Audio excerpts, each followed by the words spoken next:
Mes frères bien-aimés, comme vous le savez, il n'est pas de coutume après la lecture de la Passion de prêcher longuement.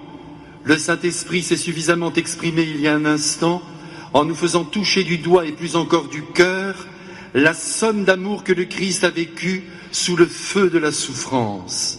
Cependant, vous me connaissez, je ne peux pas m'empêcher de vous dire 3 mots qui en feront 1000 et d'ajouter ainsi peut-être, et je l'espère, quelques lumières à votre vie et à la mienne. Ah, ce matin, mes frères, si vous saviez combien je suis heureux de vous savoir au rendez-vous de Dieu. Certes, chaque dimanche, notre Église est bondée, mais en ce jour des rameaux, ça dépasse les bornes. Même vous, et je vous vois, vous qui ne venez jamais à l'Église, vous êtes là.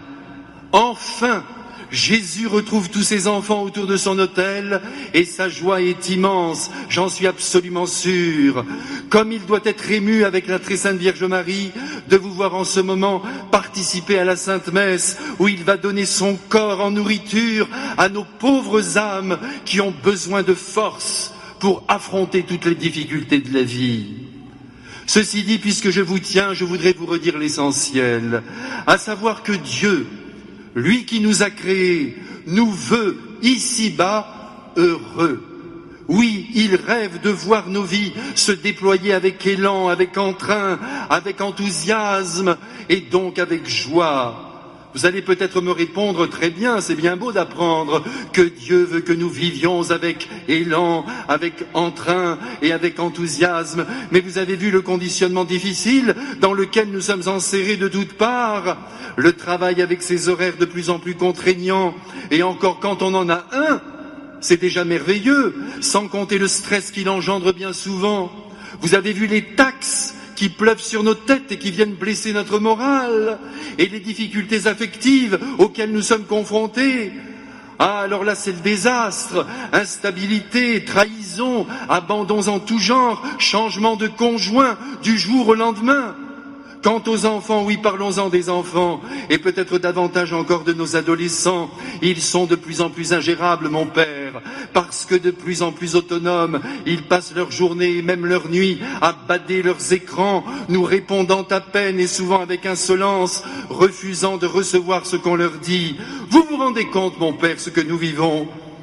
Oui, je me rends compte, mes frères bien-aimés, je me rends compte tout simplement que la vie n'est pas facile, et qu'elle ne l'a jamais été. Cependant, vous oubliez, mes frères, un facteur qui vient ruiner la vie. Et ce facteur, je vous le dis sans détour, c'est la perte de la foi dans le cœur humain. Que voulez-vous? Quand on ne croit plus en Dieu, on ne croit plus qu'en soi. Et quand on ne croit plus qu'en soi, le moi devient Dieu. Chacun défend alors son petit précaré, s'occupe de sa pomme, se fiche pas mal des autres, se concentre sur sa petite vie. Et à la longue, les liens entre les hommes se distendent et l'amour a de plus en plus de mal à circuler. Sans compter que si l'homme s'imagine que la vie présente se termine dans le néant, il tendra à s'économiser, à se protéger, à mesurer ses pas, à faire attention à tout, à ne prendre aucun risque, de manière à vivre le plus longtemps possible, puisqu'après cette vie, selon ceux qui ne croient en rien, on finit dans un trou. Eh bien non, mes frères, on finit dans le cœur de Dieu, où il nous attend pour un bonheur sans fin. De le croire, mes frères, mais cela vous ensoleille la vie. Aussi, je vous supplie de remonter avec moi ce matin dans le train du Christ, si vous en étiez descendu, et de retrouver ainsi la joie de vivre, à la pensée de rejoindre un jour pour l'éternité tous ceux que vous avez aimés. En vous disant cela, croyez-moi, je travaille à votre bonheur. J'aimerais tant que chaque matin, en vous levant, vous vous disiez avec moi « Ah, quelle grâce que d'être vivant pour l'éternité !» Et vous sentiriez alors naître en vous une énergie intérieure et une paix profonde, venue tout droit de la certitude que Dieu notre Père, maître de la vie et de la mort, vous accompagne ici-bas en vous promettant des lendemains qui chantent, car pour Dieu, demain est toujours meilleur qu'aujourd'hui. Mes frères, en ce beau jour des rameaux, remettons nos pendules à l'heure Et tout à l'heure, quand vous placerez derrière le crucifix de votre chambre votre rameau aspergé d'eau bénite, redites-vous que vous n'êtes pas tout seul à lutter sur la terre, que quelqu'un vous aime, et que ce quelqu'un, c'est le créateur de l'univers, c'est ce Jésus qui vous désire heureux et parfaitement accompli dans votre vie la plus quotidienne.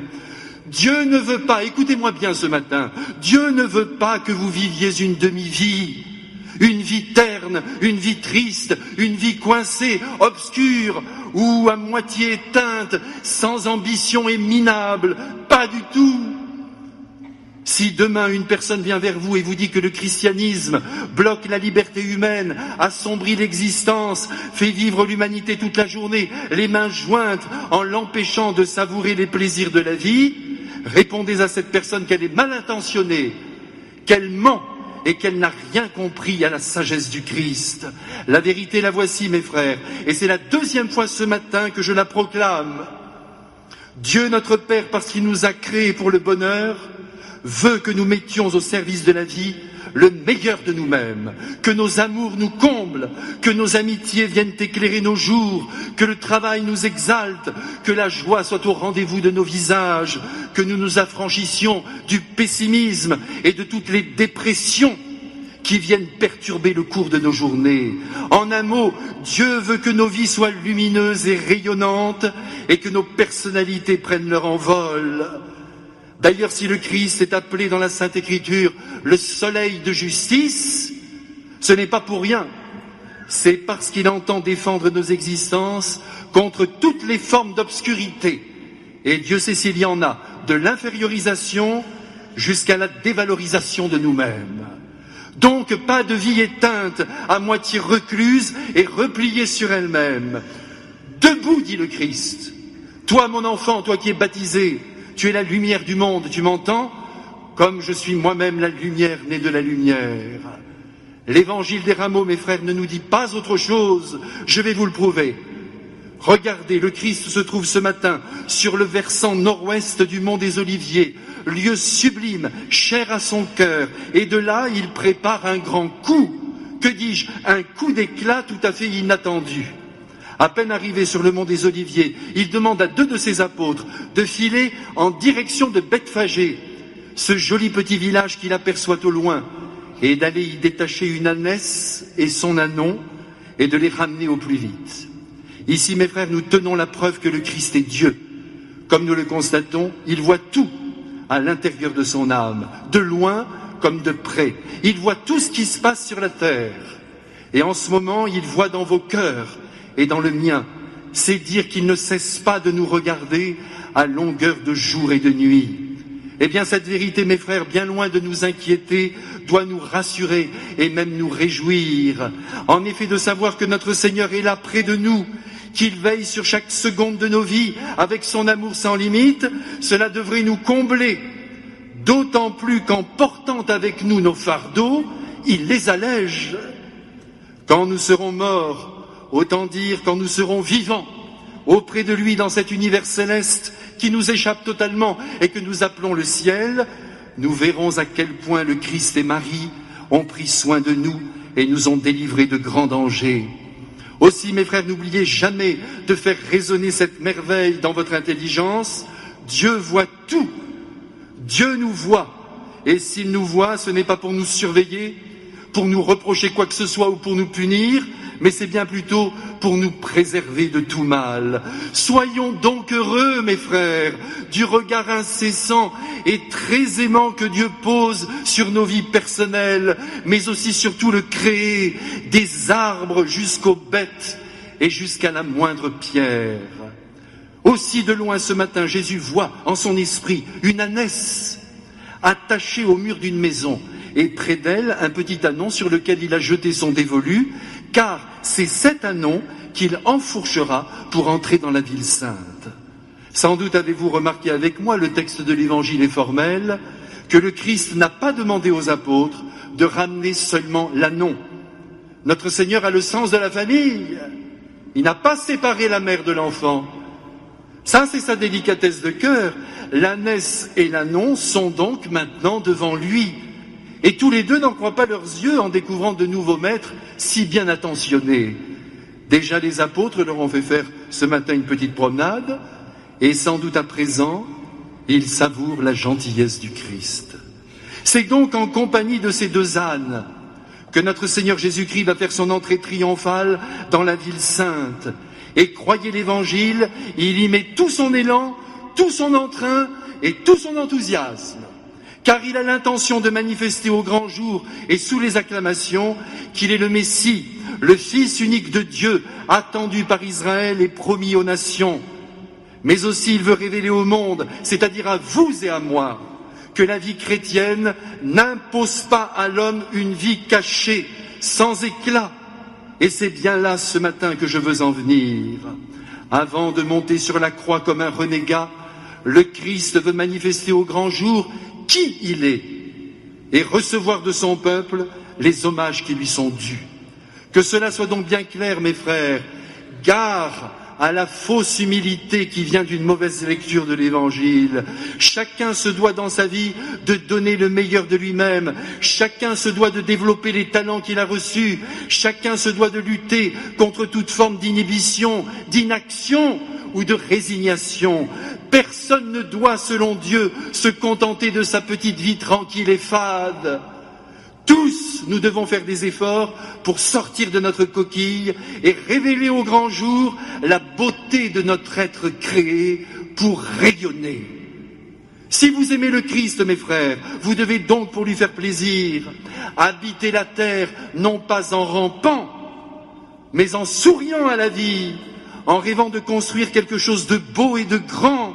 Mais attention, attention, avec dans le cœur, bien évidemment, l'humilité, la vraie, la parfaite. D'ailleurs, ce matin, Jésus nous la montre, cette humilité, la vraie, la parfaite, en enfourchant une modeste monture pour faire son entrée royale dans Jérusalem. Je ne sais pas, mes frères, si vous aimez les ânes. Pour ma part, c'est un animal que j'admire volontiers. Quand on en voit un, c'est sûr qu'à Marseille, c'est assez rare, mais cela peut arriver. Des ânes, il y en a partout. Mais je pense aux vrais, bien sûr, à ceux qui ont des petites oreilles qui bougent. Eh bien, si vous les avez bien observés, ces chers ânes, vous avez sans doute repéré sur leur dos une croix souvent de couleur noire qui orne leur pelage. Selon la légende, elle viendrait du fait que Jésus, un jour, prit place sur l'un d'entre eux. Pourquoi pas? C'est si beau, la poésie. Et puisque nous sommes en compagnie des ânes, comment ne pas se souvenir de ce magnifique poème de Francis Jammes, « Prière pour aller au paradis avec les ânes ». Allez, tenez, je vous en dis 4 vers. Que je vous apparaisse, ô mon Dieu, au milieu de ces bêtes que j'aime tant, parce qu'elles baissent la tête doucement et s'arrêtent en joignant leurs petits pieds d'une façon bien douce et qui vous font pitié. Ah, mes frères, que la création est belle, et que le Christ est beau, et comme il a fière allure ce matin, alors qu'il traverse la foule sous les acclamations et les mouvements de palmes, des vêtements sont jetés sur son passage, des manteaux, des tuniques passent sous les sabots de l'âne, et Jésus laisse la foule libre de le vénérer, sans perdre pour autant une once d'humilité.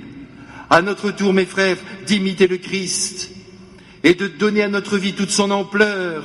C'est bien compris que chacun d'entre nous, je le redis, développe les dons reçus de Dieu et les mette au service du bien. Avant que l'heure de la passion, là je parle de la nôtre, celle que nous connaîtrons un jour, ne vienne briser notre corps pour nous emporter dans la gloire. Mais en attendant cette heure dernière, tant que nous sommes debout, tant que nous respirons, tant que le mouvement nous est possible, toute forme d'endormissement nous est interdite par notre Seigneur Jésus-Christ lui-même. Aimons la vie, mes frères bien-aimés. Cessons de pleurer. Souvent, nous pleurons sur des riens.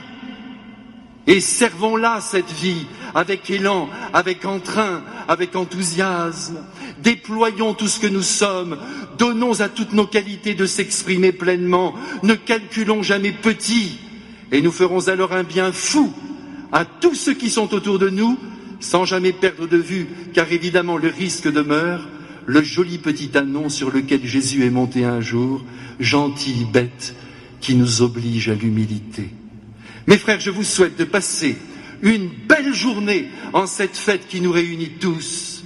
Que Jésus protège vos personnes et vos maisons grâce à ce petit rameau béni que vous tenez en main, qu'il vous protège de tout danger et surtout qu'il vous empêche de gâcher votre vie en restant dans votre coin, apparemment bien tranquille et très humble, mais déjà à demi-mort. La mort, mes frères, c'est pour plus tard. Aujourd'hui, place à la vie. Allez, glorifiez-la avec moi, aimez-la plus que tout. Elle a besoin de votre élan, de votre entrain, de votre foi, de votre joie et bien sûr de votre amour. Ne la décelez pas. Vive Dieu et vive la vie.